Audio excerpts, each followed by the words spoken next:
Hi guys, hope you're well, and in this video I want to share how you can become a better collaborator. So when reading about the likes of Bill Gates, Steve Jobs or Elon Musk, it's easy to think of success as a one-person show. But if you were to probe a little bit deeper, you'll see that success depends heavily on being able to form great collaborations with others. And this critical aspect is more important today than ever before. Just consider a study published by the Harvard Business Review in January 2016, which revealed that over the last 20 years, the amount of time both managers and employees spend on collaborating with each other has doubled. So how do you make sure you get the most out of your collaborations?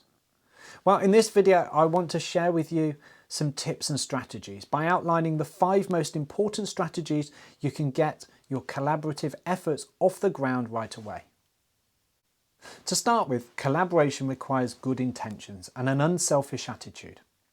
The modern business world is highly interconnected, with teams spread across the globe that, with the use of online communication, can nevertheless collaborate with one another as if they were neighbours. As a result, it's more important than ever to have great collaborative skills. So without further ado, let's look at 5 essential skills that every great collaborator should have. Skills so useful, they'll not only improve your business relationships, but your personal ones as well. Every great collaboration needs to start with the right motives, which is why the first skill is collaborative intention, which refers to having the right mindset for collaboration. To make sure you have the right mindset, you want to make sure you avoid the red zone and stay in the green zone. So what's the red zone? The red zone is a place of defensiveness where people are mostly driven by a sense of self-interest and the will to outshine everyone else. When you're in the red zone, you're not thinking about creative resolutions or how to win or how to find win-win situations. Instead, your selfish desires will create conflict. Where you want to be is in the green zone, where your mind is focused on cultivating successful long-term collaboration and everyone is driven by open and cooperative values. People in the green zone are opposed to selfish gains and are instead driven to find solutions where everyone comes out ahead. However, it's all too common for people to mistakenly think they're in the green and unconsciously sabotage a project by being in the red. This is why it's important to always be honest with yourself and reflect on your own attitude whilst being open to feedback from your colleagues as well. A helpful exercise is to ask your teammates for 10 words that best describe your attitude or style. What you want to be on the lookout for are words like defensive, closed, anxious or competitive, as these are telltale signs that you're in the red zone. You can also ask your colleagues to inform you when you've mistakenly made a huge deal out of a small incident, as this will also help you stay firmly in the green zone. By using the first truth first tool, you can make sure important messages are received and understood. If you have any experience with relationships, you know that they require a healthy sense of trust, honesty and openness in order to ensure that they work well. In fact, the same holds true for a successful collaboration, which is why the second essential skill for collaboration is to be truthful. To this end, one strategy known as the first truth first tool is especially useful. This tool is a way for teams to facilitate open and honest discussions about problems the moment they arise, so they can be fixed before they turn into major disasters. It's a common mistake for supervisors and managers and leaders to put off talking to an employee for fear of hurting their feelings or creating an awkward situation. With the first truth first tool, you can cut through these fears by being open and speaking the first truth first. This might mean saying, we have an issue that isn't easy to talk about, but please be aware that this doesn't change how much we value your contributions to the team. But there are additional factors to keep in mind if you want to become more aware of what exactly you communicate. In particular, it's essential to deliver a clear message free of any body language or behaviour that could distort your intentions. If you were to tell your loved one, "Yes, dear, I love you," whilst rolling your eyes, the result would be very confusing and a mixed message. Likewise, a strong collaboration requires clear communication, free of contradictory behaviour. This way, people won't waste time trying to decipher your intentions and won't doubt that you're being truthful. So pay attention to the tone of your voice and your body language to make sure that they match the intention of your message. For example, if your message is to motivate people to be more punctual, don't dilute your message by showing up whenever you feel like it. If you want a unified team brought together by trust in one another, it's important that the leader be on the same page as everyone else. Good listening skills are also a vital part of effective collaborations. A strong and trustworthy collaboration is a two-way street. Not only do you need to speak with honesty, you'll need to listen with genuine intent as well. In fact, being a good listener is beneficial to a relationship in more ways than one. When someone is certain that you're listening to what she or he is saying, he or she will tend to be more relaxed and more willing to share what's truly on their mind, as well as being more careful about the words they use as well. So being a good listener doesn't just lead to a more deeply connected relationship, it also grants you access to a greater amount of accurate information. There are two things you can do to become a better listener. The first, which is to have a tell me more attitude. This is a way of giving the speaker your full attention, which helps her or him feel safe about opening up and sharing their message confidently. After all, no one wants to share meaningful thoughts or feelings with someone who's only partially paying attention. Having a tell me more attitude is about sincerely listening to the speaker and not trying to cross-examine her or him or interrupt them with probing questions. When someone is truly listening, he'll use phrases like, "Tell me more about that," and "Is that so? Please go on," in an effort to hear more about what the person has to say. A good listener will also make the speaker feel understood by letting her know that they have received and processed their message. But truly understanding something is more than just repeating back what he or she has said. It's letting them know that you have an emotional reaction to their message as well. In addition, an appropriate response will show you that you've paid attention to the other cues the speaker gave you, including the tone of their voice and their body language. So make your choices wisely and take responsibility for your actions. Are you the kind of person who believes that his or her fate is predetermined? If so, you might not give the choices you make in life the proper consideration that they deserve. This isn't the best characteristic to have for a healthy collaboration either, since the choices you make can also affect your teammates and the people with whom you maintain relationships. So as a result, it's important to remember that only you have the power to make your own choices and take control over your life. And you make these choices all the time. Where you work and who you work with, as well as how you spend your time, are all choices that you make every single day. Making the right choices also goes hand in hand with accepting responsibility. So if you're not happy with your job, rather than blaming your boss or your co-workers, realise that you ended up where you are because of the decisions that you made. No one wants to work with somebody who blames his boss for his workload and doesn't do anything to fix it. So this is not the ideal attitude if you hope to have a good relationship with your co-workers and become a great collaborator. Instead, you need to have the third essential skill for great collaborative relationships, which is self-accountability. This is achieved by recognising that you have choices to make in both work and relationships. If you're unhappy with the workload you're being assigned, well, don't just stew in negative emotions. Instead, talk to your boss and be open about what steps can be taken so that you can be at your most productive. Also, know how you fit in by being aware of yourself and your teammates.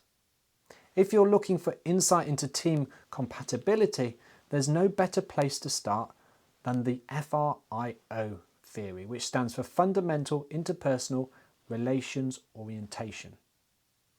This theory points to three traits: inclusion, control and openness, as the primary influences over how compatible we are with others. These traits are determined by our desires and our fears. We all want to feel appreciated and well liked by others, while at the same time we fear being humiliated, rejected and ignored. Depending on how strong these feelings are, they can dramatically affect our relationships. For example, if you have low self-esteem or you carry a fear of being ignored, this can influence your desire for inclusion. And along with this desire to be included, you might also harbour a fear of including others or a lack of openness.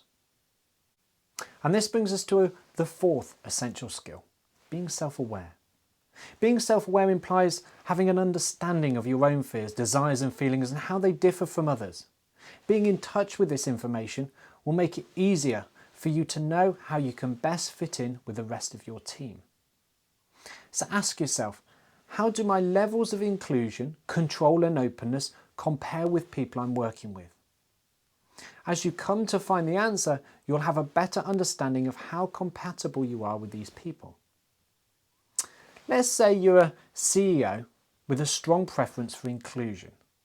This would make you highly compatible with other people who favour inclusion, but you may need to strike a different tone with those who prefer being alone.